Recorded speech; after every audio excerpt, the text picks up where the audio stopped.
గుడికి పోవడంటే ఓల్డ్ రైతు ఏం గుడికి పోవడం. గుడికి పోవడానికి మనం సైంటిఫిక్ రీజన్ వెతుక్కోవాలి. బొట్టు పెట్టుకోవాలంటే ఈరోజు మనం సైంటిఫిక్ రీజన్లు చెప్పాలి. ఇక్కడ బొట్టు పెట్టుకుంటే నీకు ఇక్కడ నుంచి అదే గాజులు వేసుకోవాలంటే సైంటిఫిక్ రీజన్లు చెప్పాలి. మీ నాయన మీ అమ్మ చెప్పినారు మీకు రీజన్లు చెప్పి పెట్టుకోమన్నారా? మరి మనం ఎందుకు చెప్పాలి రీజన్లు? ఎందుకు చెప్పాలి రీజన్లు? ఎక్కడి నుంచి ఎక్కడికి వచ్చినాం మనం? ఎందుకు ఇట్లా తయారవుతున్నాం?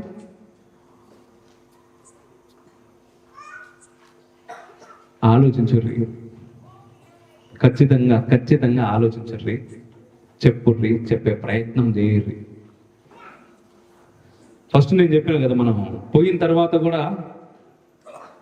తర్వాత కూడా మనల్ని ఇక్కడ ఉండొద్దు, మనకు ఫైనల్ స్టేజ్ దాకా వెళ్ళేదాకా ఏదైనా ఒక మార్గం ఉన్నది అంటే అది భారతదేశంలో హిందువుగా పుట్టినే కాదు, హిందువుగా ఆచరించే అదృష్టం ఉన్న వాళ్ళు చాలా తక్కువ మంది ఉంటారు మనలాంటి వాళ్ళు.